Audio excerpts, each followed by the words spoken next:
Good evening. Welcome to the Real Biz Academy, monthly California real estate update, Southern California edition. First of all, a big welcome to everybody that's in the chat room. If you're watching us, you're not in the chat room, please feel free to come in and say hello. Now, I want to welcome TM, Alec, Maria, Henry, Carrie, Joanna,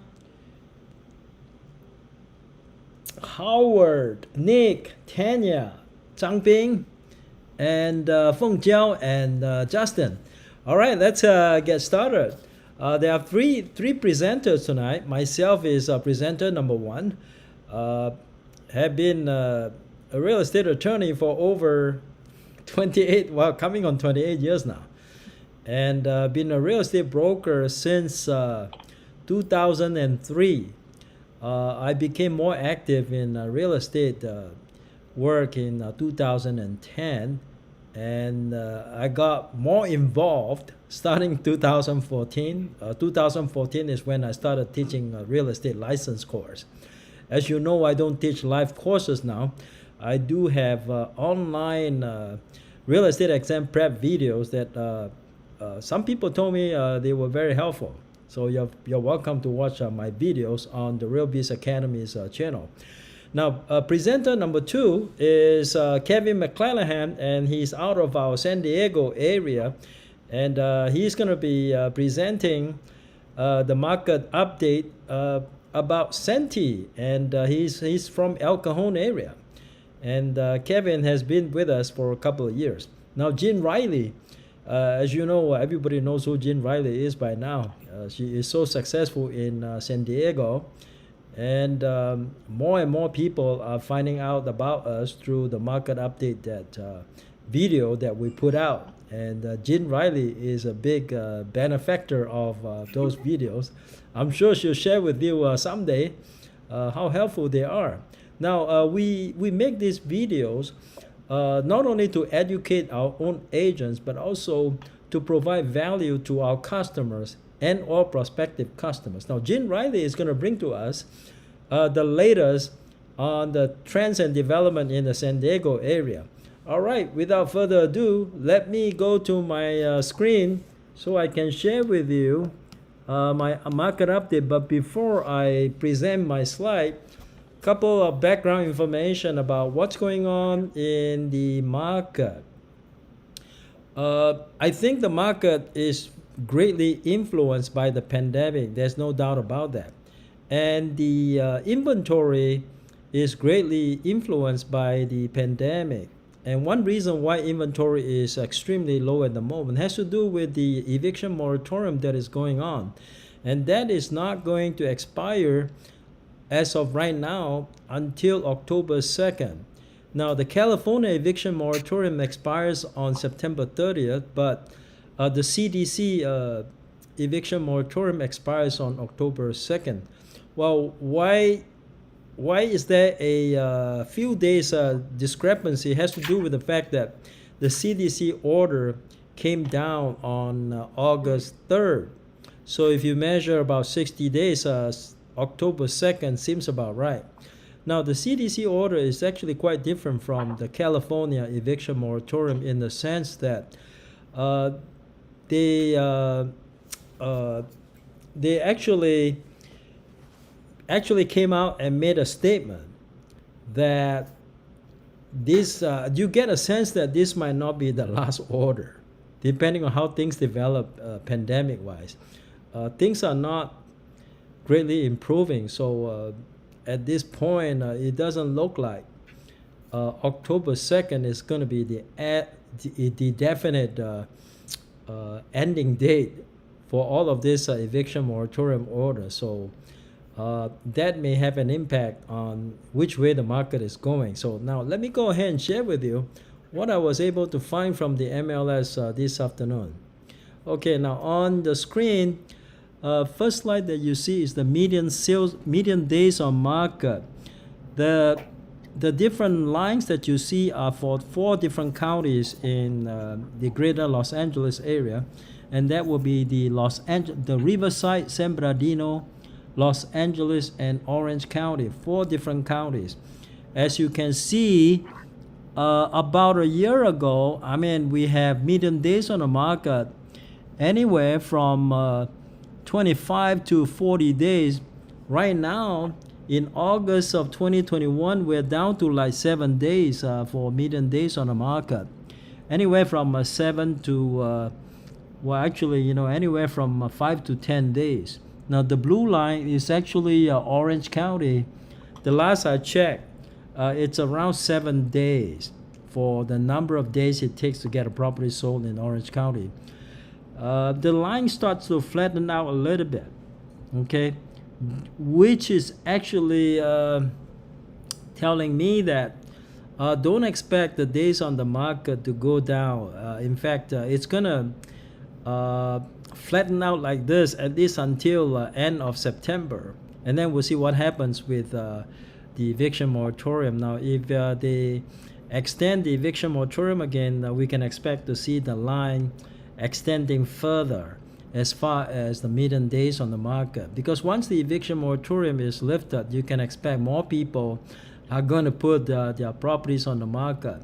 Now, I want to share with you a listing that I have in Pomona. That listing involves a house in Pomona where there are tenants living in the house, and we have filed our eviction, and we're going through the process right now. So I think our case is not alone. There are a lot of cases out there. Either the landlords are going to wait until the eviction moratorium is over, or they're in the same situation we're in. Some courts I'm not sure whether to let the case move forward or not move forward. So, sometimes these cases are in limbo. We don't really know what the outcome might be. Now, in our case, we did use a proper reason. It kind of depends on how the judge is going to interpret on the sale, using the sale of property as a reason for doing the eviction. If they interpreted it to mean that it doesn't fall within the condition, it doesn't fall within the exception, then we're out of luck. We have to wait until the moratorium is over. So as you can see, all of these governmental actions are causing low inventory, and it's causing the median days on the market to be so low. It's understandable when you have low inventory with low interest rate environment, prices are just going to keep rising, and the number of homes that are available for sale are not improving. So the prices are going up, as you can see in subsequent slides. Now this one shows inventory month supply. Earlier we saw days on the market. Inventory appears to be flattening out as well. You can see the flat line, especially for the blue one. The blue one is actually the Orange County. It's not getting worse. I mean, it's not getting a lot worse, but it's not improving either. And I think it has to do with the eviction moratorium. Once that is lifted, you're going to see a different trend at that time. Right now, you just have to kind of stay put and watch the line keep extending until the eviction moratorium is over. All right, now let's look at the 4 cities. These are the 4 cities in Orange County that I picked.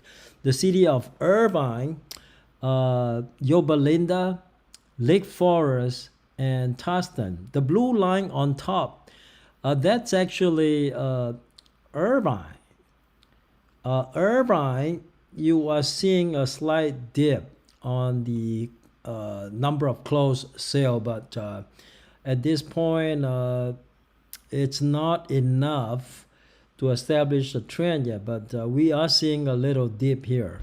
Okay, and then for Lake Forest, likewise, you're also seeing a little dip. In fact, they're all showing a little dip. So it's interesting to watch which way it's going. I think by next month we'll be able to see whether this is going to be a trend or it's not going to be a trend. But certainly, the number of closed sales are not rising at the moment. It's either flattening out or it is taking a dip right now.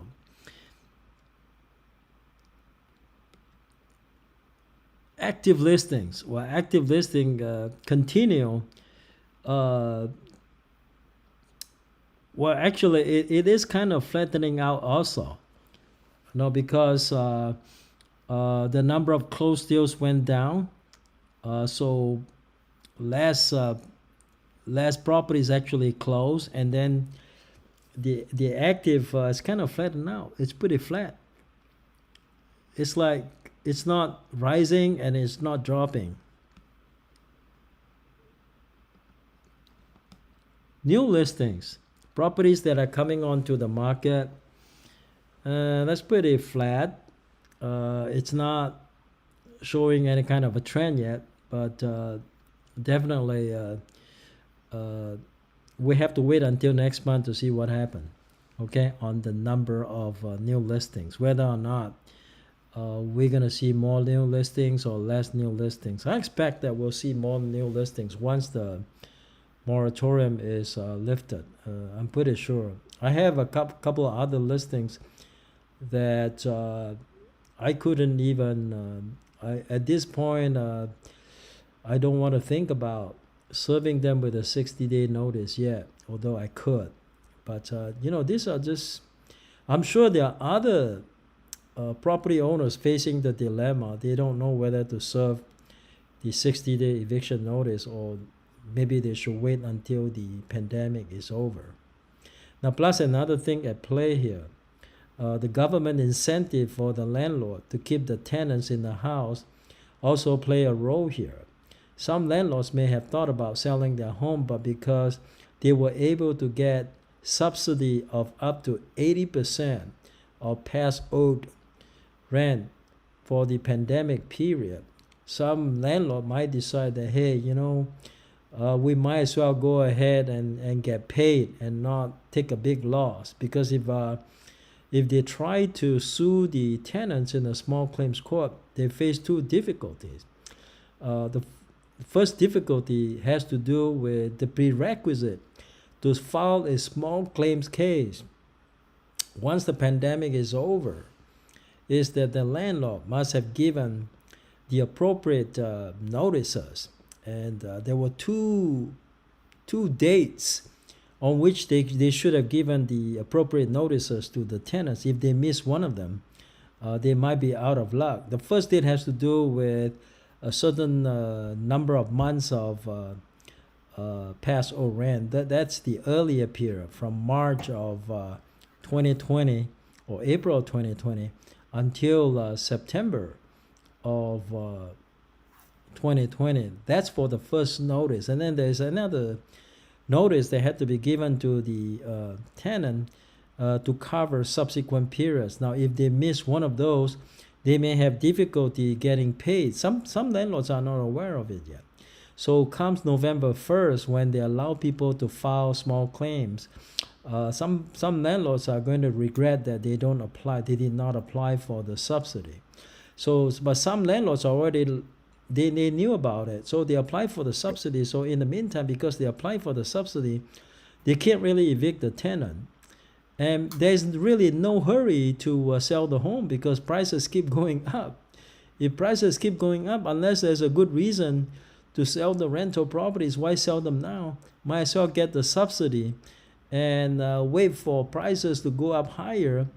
And then, if you need to exchange it for something that will give you a better return, you can think about it at that time. Right now, there's no urgency. So we're going to keep seeing this low inventory extending much longer, for as long as the eviction moratorium is in place.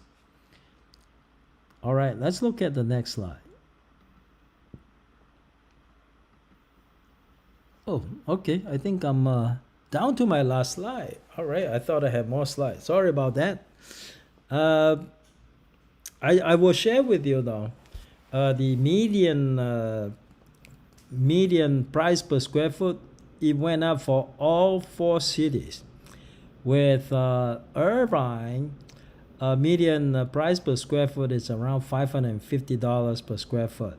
Okay, now the lowest one, which is I think that might be Lake Forest or Tustin. It's probably Lake Forest. Lake Forest has the the lowest curve. It's either Lake Forest or Tustin, one of those. The unit price for median price per square foot is about 450. So, it's still relatively inexpensive in Irvine. Irvine is only about $550. If you go to the Bay Area, okay, $550 maybe get you a home. You can't even get a home in Pleasanton at $550 per square foot. That is a good comparison. In Pleasanton, we're up to about $800. Irvine is only about $550, still pretty affordable. Well, that concludes my presentation, and then at the conclusion, I will answer whatever questions you have, and we'll have some discussion about what the outlook is for other parts of California, like San Diego. Now let's move on to Kevin McClenahan, who is my second presenter for the evening. Kevin, are you ready? Yes. Good evening. Welcome, everyone. Let's go ahead and show that first slide. I want to talk about trends, and I wanted to talk about a strategy that I continue to encounter, and I wanted to share that with you folks. Now, Jean just got a new listing, and she'll come on here shortly and talk about. She's got her own agenda, but hopefully she'll talk about pricing. And the nice thing about Jean is she's got so much experience, so much insight as to comparables and how she's pricing her properties, pricing her listings. But in the meantime, I'm Kevin McClenahan. I'm here in San Diego with CenterMac SD, and I'm so proud to be right alongside Gene Riley, and Kenny Tan is so much a good mentor for us. Both of these folks are great mentors for myself, and continue to guide me since 2019. So I'm super excited to continue to be here and to continue to be productive. I was on last month, and I had about 2 more weeks of escrow for a purchase property that I was representing the buyers, and here I am, like deja vu all over again, the following month, and I've got about 2 weeks left on another escrow. So I'm staying productive, and so I'm really excited to talk to you about the Santee market. Now, Santee, as you can see on the map here, is part of the East County of San Diego, and so Gene and I are familiar with almost every area of San Diego, just because for I guess about a year and a half, I would do a lot of open houses, 2 or 3 open houses a week for quite a long time there. So I've got a little bit different business model now that really has to do with prospecting, and so I'll talk to you a little bit about that. But let's talk about the Santee housing market in the meantime. The median sales price is $677,000, and so I really represent, typically I represent buyers here in the Santee market, but I've also done some listing as well. And as you can see here, year over year, we're up 20%. Oh my gosh. So 20%. So when, what does that mean, right? So when the stock market is at all-time highs, like it is right now, for us that have retirement accounts, we feel very rich, right? So we have this feeling that, oh my gosh, I got it made, I'm doing the right things, I'm on the right track here. So similarly, homeowners feel like they've done the right thing in owning real estate. And so to take advantage of a 20% gain year over year, that's at $677,000, it's over $100,000. So, what I'm encountering is people that are existing homeowners that want to take advantage of the low mortgage rates. And Gene or Kenny, can you mute? I'm sorry. I hear a little bit of something in the background there. Yeah, anyway, thanks. So so how are they feeling? They're feeling fairly rich. So I think that we need to empathize with both our buyers and our sellers, and we get a chance to do that if we are in contact with them. Making phone calls, not just sending emails and texts, but actually having some either face-to-face discussions with people, or we're talking with people on the phone prospecting. And so I kind of wanted to, put a little bit of, if we can imagine ourselves in either the buyer's or the seller's shoes, if we can be empathetic with them when we're dealing with people, then I think we have kind of that, avatar in our mind. What are the characteristics of these buyers? What are the characteristics of the sellers as we're reaching out to them? Now, it's for sure that Santee housing market is a hot market, right? So, the Kenny, let's go on to the next slide here. Of Oh, I'm course. sorry. Median days on the market, 8 days on the market. Good morning, right? 8 days. Pretty Go much. ahead. Yeah. So in terms of competitive markets, you know, try to imagine what are the benefits, what are the advantages of an agent being in a competitive market? What are the advantages there? So just like when you have a hot house in or a hot property in a certain area, oh my gosh, I don't know about you folks, but Gene and I have been taught to go knock on some doors, or get the contact information from the title company and make some phone calls, right? And what's the greatest question in the history of the world? Hey, you know, have you thought about moving recently? Right? When's the last time you thought about moving? Oh my gosh, is that a conversation starter or what? So to be in one of the most competitive markets in San Diego, in California, is awesome, with a 20% gain in value year over year. I mean, it's really quite easy to make the sale into this area, right? If folks are wanting to move into Santee. So let's see here. Most homes getting multiple offers, often with waived contingencies, right? So I think this is a good time to segue into one of those topics that I wanted to talk about, which is, well, first of all, you need to have systems, and you need to have systems where you're reaching out to people, right? And we call that prospecting, all right? There's some opportunities that are going to be coming up. Kenny had talked about, um, the market cooling off a little bit, and that the moratorium uh, still remains. So we don't quite have those foreclosures yet. In fact, been a negligible change, like a less than 1% change in foreclosure rates in San Diego year over year. So what's the deal? What's everybody waiting for? Well, you've got this moratorium. So I think that there's not going to be as much movement, right, by homeowners just yet. You're Now, Kenny is an attorney, and you noted the caution that he stated when he was talking about, well, should I, put out a demand letter,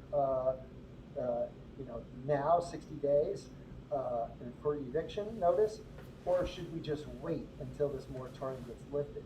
And so, if Kenny has made a note of caution, then I suspect that other uh, less trained, less informed homeowners or property owners that have rentals, they're going to hold off as well. Okay, so that foreclosure rate hasn't changed yet, but as soon as we get a little bit farther down the road here, maybe toward the end of the year, then I think we're going to see that foreclosure rate tick up a little bit, and then maybe September of next year, then we've got some REO business, right? Some bank-owned business that we might be able to step into.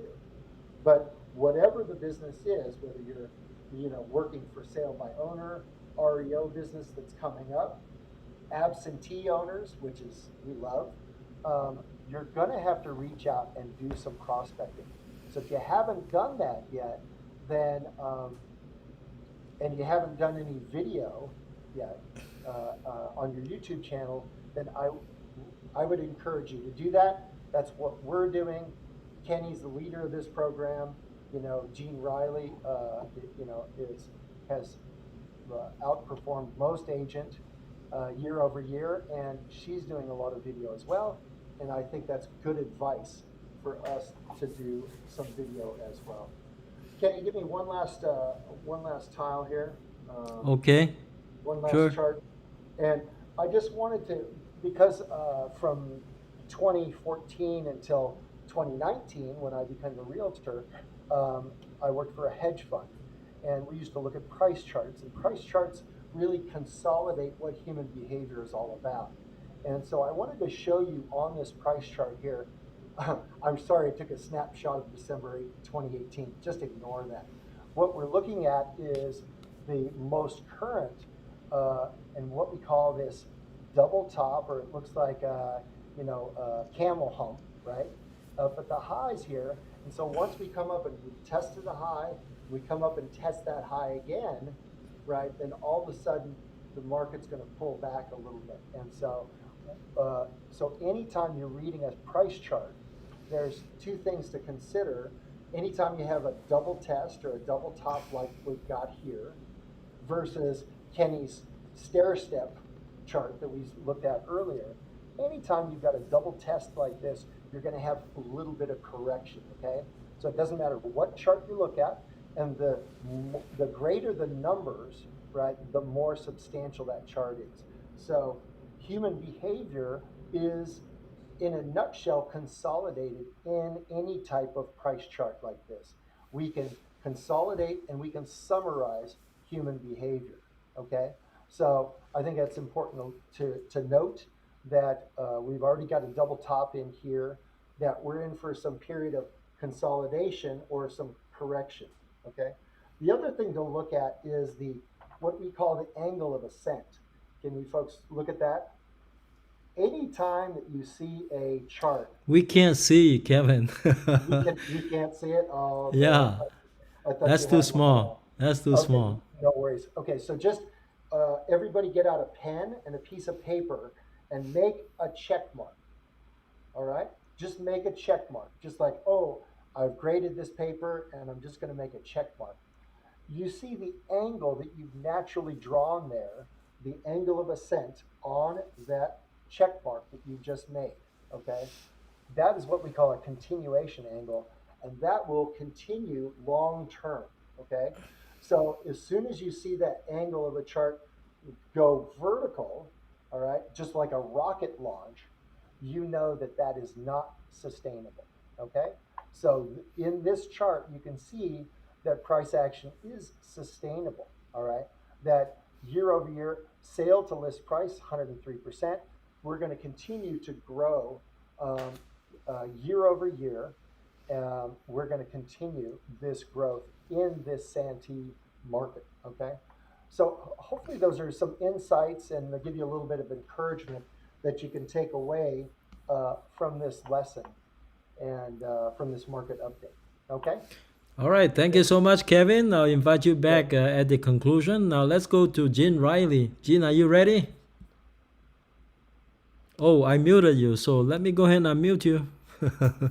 All right, go ahead. Okay, so today I'm going to share with you guys San Diego some market indicators, and then I also like to talk about a couple of stories my client just have, and then I also like to talk about the new community three roots, because a lot of people ask me about it, and some of the things are going to apply to other community as well. So we can start with the first slice. The first slice is San Diego's average sales price. I only focus on single family detached home that is traditional sale. So non-distress, no condo, no townhouses, no mobile homes. And This is a very interesting graph. I think at the first glance, you're going to say, oh my God, the price is dropping. Well, not quite yet. I actually look a few years back. Pretty much every year, July, the price seems to be dipped a little bit. I have talked to a few agents. I kind of see some of the agents are discussing. Some of the people say it's because in the summertime people travel quite a bit, and then after school started, the activity is going to pick up. Obviously, right now, people's worry is are we seeing the end of the pricing increase, which is obviously great for the buyers, but not so great for the seller. I do agree with Kenny. I think it is also still remain to be seen, because I think we need to check out August and September before we know what's going on. But in months of July, so we are looking back a month because we don't have August data yet. So July, the average price is $1.15 million. That's an increase of 23% since last year. And if we can look at next slides, this next slide talk about median price, which is still very similar graph compared to the previous graph. So the median price is 875. It's not more than $1 million, because median price is the number that's separating. It's a 50% separation number. So it's 875, but just like the average sales price, it also went up since last year, the same month, almost 21%, which is still a pretty high number. You're going to see this kind of tiny little drop, but like I say, I still do feel that it still remains to be seen. We need to look at maybe a couple more months data first. And also, San Diego's real estate market is very seasonal. I have checked previous years, several years in the past. Usually it will dip in summer and then pick up again, and then dip again probably towards the end of the year. So I will be curious to know whether the trend still stay the same or not. Last year, 2020 is such a unique year. I don't think I see quite of like that, the same pattern. But this year, I actually have heard other agents say it's almost like year 2019 again. So this would be kind of interesting to see. But um, we'll see how that goes with the price. And then if we could see the next page, next slides, which talk about the average percent of sales, the original sales price, the original listing price versus the actual sold price. It's actually in July this year, it's 103.9%. What that means is, if this property was listed as $1 million, you will need to spend $1 million, 39,000. My math is so bad, but you need to add 3.9% to get the property in escrow and sold, and that is an increase of almost 5% since last year. And from this graph, you will see is a crazy jump since last year, 2020. It does show there's a little bit decreasing right now, but let's see. I think the decreasing has so many different reasons. One of them could be, quote unquote, the seller might be getting a little bit too greedy or too optimistic. They might have overlisted the price, and then so they need to drop the price a little bit. That's one possibility. But that just to show, if the house got listed at that price, most likely that's not going to be the price that is sold at.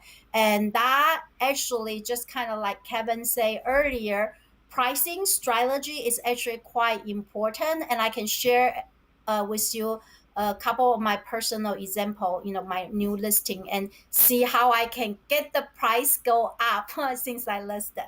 Okay, so if we look at the next slide talk about the average market time. So this is how many days will it take for the property to go into escrow since listing. So July this year is 16 days. That is reduction of almost 50% since last year. So if you see this graph, you will see there's a downward trend right now. It does not look like it's picking up anytime soon. So if the seller, if you have a seller who are on the fence of selling or not, I still think this is a great time to sell, because it's. I mean, you list it, you pretty much get it sold. You don't need to wait forever. I mean, if you look at the previous 10 years, this graph is a 10-year trend. The longest active market trend was probably 65 days. That's like 65 days, more than 2 months. That's crazy. And that's year 2011 and 2012, that many days. Right now, it's only 18 days. If we could look at the next slides, the next slides talk about the average price per square foot. Um, so it's $537 per square foot. That is quite expensive. But again, you see a tiny little dip there. I'm not going to be able to draw the conclusion yet because it's literally just 1 month. And so I think next month we can see a little bit more. And maybe even 3 months will be giving us a better indication whether that's a trend or not. And obviously, if it's reducing continuously, then that's great for the buyers. So 537 per square foot, that is 25% since last year, the same month. And if we could see the next slide, this slide is talking about active listing. With this, your buyer can get kind of indication what is their chance of getting their offer accepted, or what are some of the available property they can purchase. So right now we only have 2,377, and that is a decrease of almost 20% since last year. But it does look like the active inventory is going up. So let's see if it continue. If it does, that will definitely be great to for the buyer to get into a home. So the next slide is the new listing. This one is also pretty promising. We increased by 2% the same month last year, year after year. So right now we have 2,700 new listing. It's still not at the highest time for San Diego. I think the highest number is almost 3,500. Right now we only have 27. If we could look at the next slides talk about pending sale. So we could see the pending sale actually decrease. That's quite interesting, right? We have more new listing, but less houses got pending. What does that mean? Well, it could be no, actually there's a delay because the pending sale, we talk about they are taking about 2 weeks to get into pending, right? So they are not comparing exactly the same time. But we could again monitor and see what the number tell us next month. The next slides talk about the sold listing. The sold listings also decreased by almost 4%. So the pending sale is decreased, sold listing is decreased, new listing is increased, and which is great. So it possibly is bringing some new hope for buyers since we have more new sales. So Kenny, if you could go to the next slide. The next slide Yeah. is actually one of my personal example. If you probably couldn't read, so I will read for you. But this is one of the houses my client put in the offer. So for this client, I think it might be just like some of your clients. They do make great money. Both husband and wife have a job.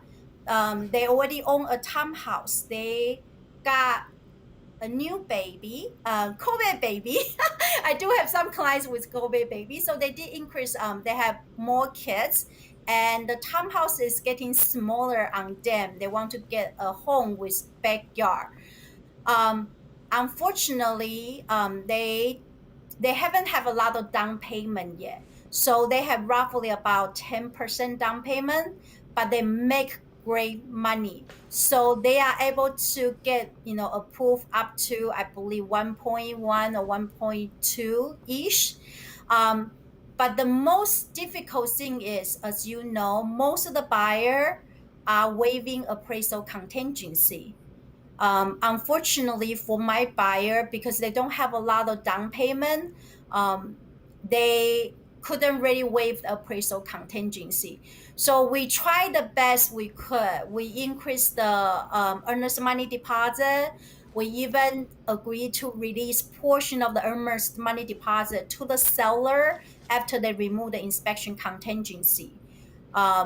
They are getting a portfolio loan, so they don't have a DU, but because it's a portfolio loans, and pretty much their loans essentially approved. So we remove the appraisal contingency. But the tricky thing is we couldn't remove the appraisal contingency. So I sent out the offer for them, and this is what I got. So it says, "Hi, Jing.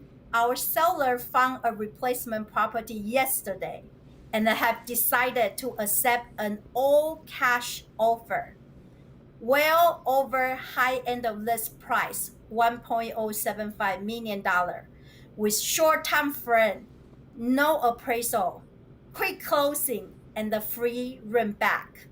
The buyers also have agreed to accept the property as is."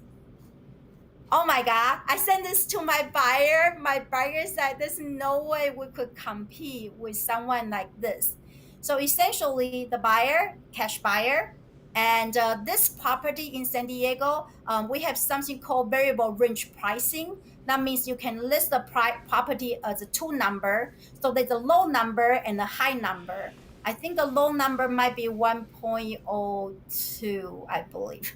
The high number was 1.075.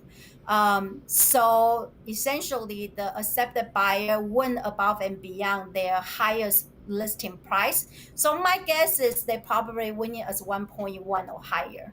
That's my guess. And then also they agreed to take the property as is, and then no appraisal contingency, free seller rent back, and everything.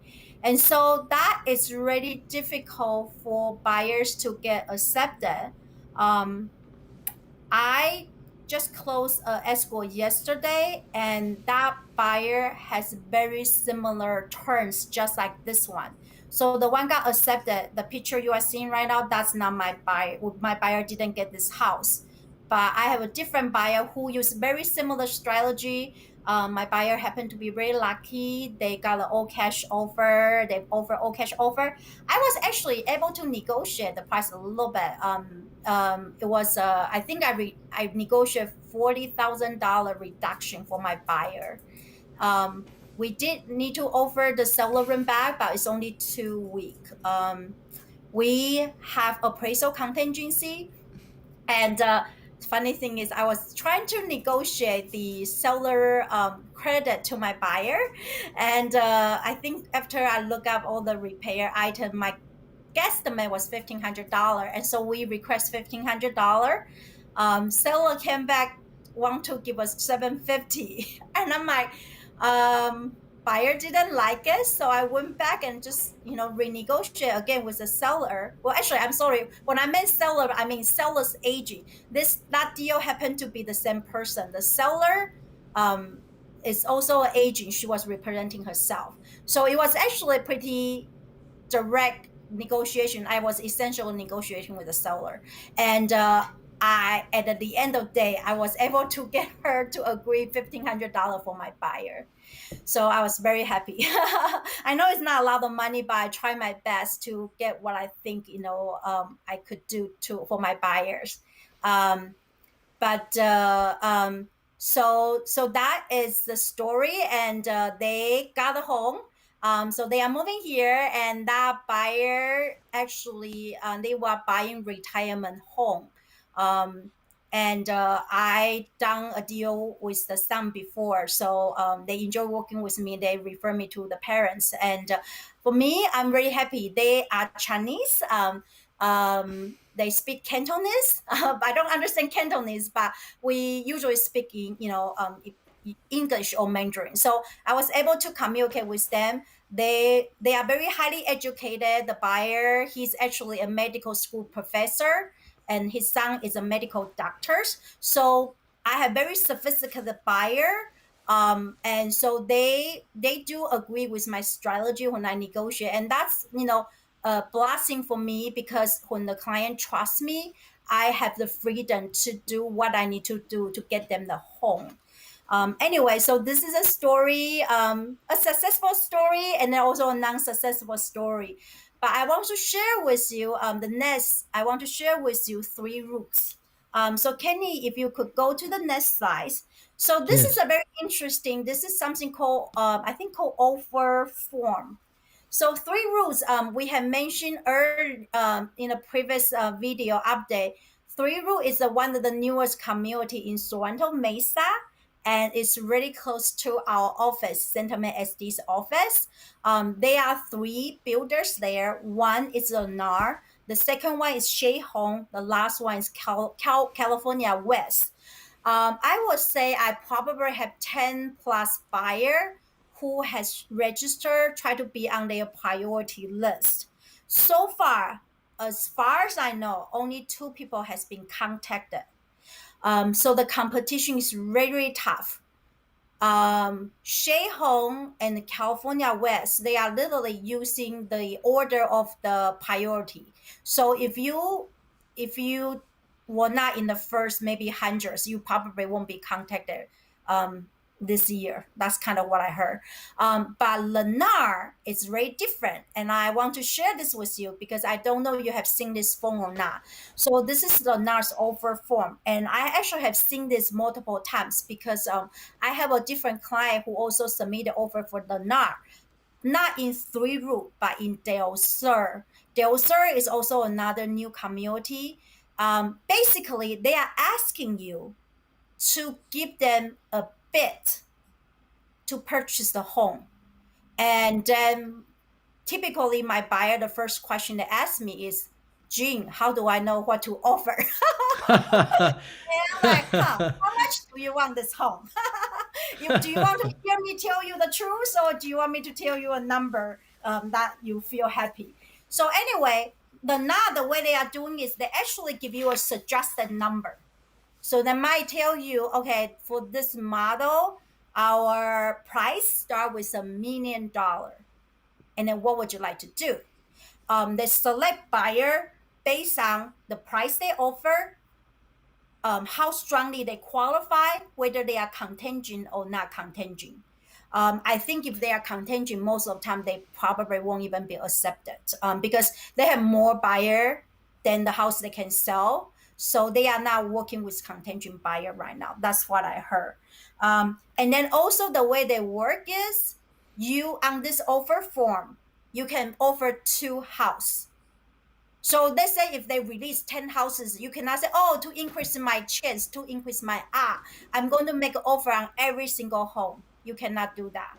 There's only two, maximum two houses you can offer. And then also there's a places to ask, are you using a real estate agent and the agent's information? Here's the things. Lennar, well, not just the now, a lot of new builders, they are not worried about not having buyer now. I mean, buyers are knocking down their doors. New home are flying off the shelf just like hotcakes. So they are not worried about not selling their home. So even though they ask who the agent is, so this is interesting. I went to see the new home site with my client.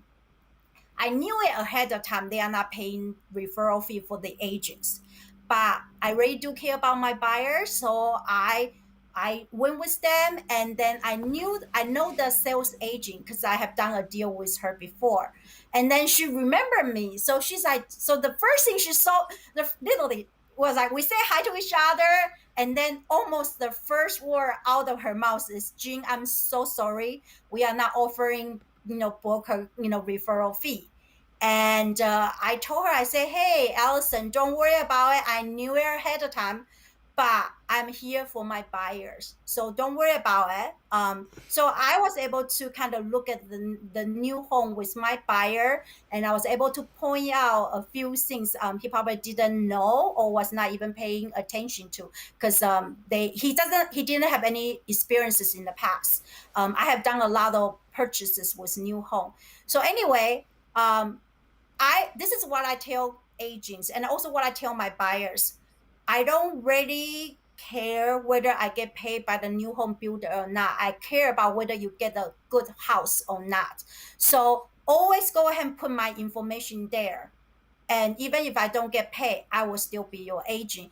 And my buyer was really touched. I mean, for them, I think they are here by themselves. The parents are not here. I know they work really hard. They want to have a good life for their children. And so I will do whatever I need to do to help them. But I'm sharing this phone with you just so that you know. I don't know about other area in California, but Lana in San Diego, pretty much, I don't think they are paying any referral fee. Pretty much for all the community my clients are looking at. I'm sure for some of the less popular community, they probably still pay, but the pay is not that much. I think I have one community. They told me it's $3,000 flat fee, and the purchase price starting with $1 million. But it's still better than nothing, right? It's not that difficult, but it just the most difficult thing is to get your buyer on the priority list as soon as possible. And then from there, if they get selected, help them select the home that really work for them. So that is, the story about three routes. I do have some buyer told me they give up because they were like, Gene, the reason we were looking at new home is we don't need to bid. Now we still need to bid. And pretty much, I think I heard some people hinted 10%. I don't have a sales agent told me that directly, but I was able to kind of derive the same number because I know people who offer got accepted, they pretty much bid about 10% or higher. So that's a little crazy. So anyway, that's that. And then that's pretty much my slides, but I will kind of talk about one thing very quickly. It's about my listing and the pricing strategy. I think I share with Sentiment's agent, a recent open house I went to. It was very crazy. They underlisted probably by 20%. And the open house, was, oh my God, it seems like the house was free and that's why everybody was there. But anyway, so I was trying to explain to my seller. I have a new listing, and then I try to explain to my seller, let's not overlist the house or the condo. But my seller said, well, Jean, I really want this price. And I look at her number. I think she wanted 370, and the last sold was 355. So we have $15,000, but that's still quite a bit. I think it's like a 5% increase, and the last sold was just about a month ago. So I tried to convince her, and she won't. She was very hesitated. So I finally told her, I say, hey, Mrs. and Mr. Seller, you hire me for a reason, right? If you could sell this house on your own without my help, you probably would just do it yourself. But you value me enough. So if you hire me, I will definitely like to share with you my experiences, how I can get the number higher for you. If I list this house much higher than what the last sold come was, you're not going to have a lot of people. And then we probably will end up reducing the price. On the other hand, if you let me list it, what I think is a right number, which is probably market value or sometimes slightly lower, then I think I might be able to get you the number you wanted. And so I just keep fighting. I'm like the person, I usually don't give up that easily. So I think the seller finally got my point. That was really quite important for the listing price. So she finally agreed. She told me, okay, go ahead and list the number you think you should list. So I did. And then I was really nervous because what if I don't get the number? Am I going to screw up the deal? Anyway, have the open house. Not too busy, but have enough people. Receive three offer, actually four offer. No, actually five. One of them is verbal. It hasn't sent in yet. But anyway, well, let's say five offer. Not too crazy, but one person really liked it, and I was able to negotiate with that person to go higher to the number my seller is happy. The number my sellers are happy. And then I thought about it because the buyer didn't put appraisal contingency, waive that portion of the contingency. So I explained to my seller, I'm like, the thing is, it doesn't really matter. They can offer a $1 million. If they have appraisal contingency, we're not going to get that number. So I'm going to see whether I can negotiate against, get them to remove the appraisal contingency. And my seller told me, okay, go ahead and do it, but don't let the buyer walk away. So I think I got it. Hopefully we'll open escrow tomorrow. And if not with the buyer, I already have a backup buyer who had pretty much similar term. So that goes to show pricing is very important, and don't get scared. I mean, I know seller wants certain number, but at the same time, that number might not get them the number they wanted if they overlisted. So, and that is my conclusion. All right, thank Any you, Jean. Now let's go back to our original screen, and let's do a quick summary. I wanted to ask both of you about what suggestions you might give the sellers about whether to wait or list it now, and then what suggestion you might give to the buyers about whether to buy now or wait till next year. Kevin first. Yeah, that's really interesting. And Gene, thank you so much for your insights there in terms of your pricing strategies. So we looked at days on market, right? And as long as days on market is still dropping, then it's a seller's market. So I would say for sellers, you're going to continue uh, to to get top dollar and fairly quickly as well. Let's talk. Jean had talked about how many offers she had for open house.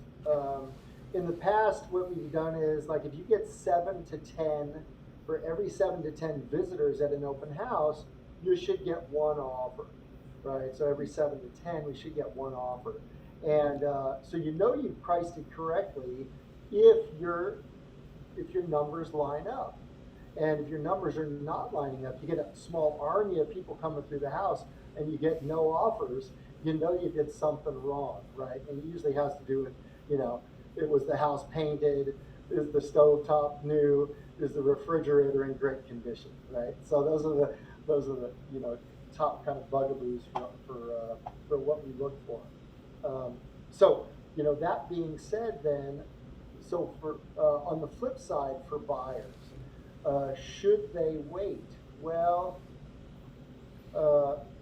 look at what the interest rates are, right? We're getting so much government support now, right, that those interest rates are very low, and the Federal Reserve wants to maintain price stability, right, and decrease volatility and full employment. Those are their goals, right?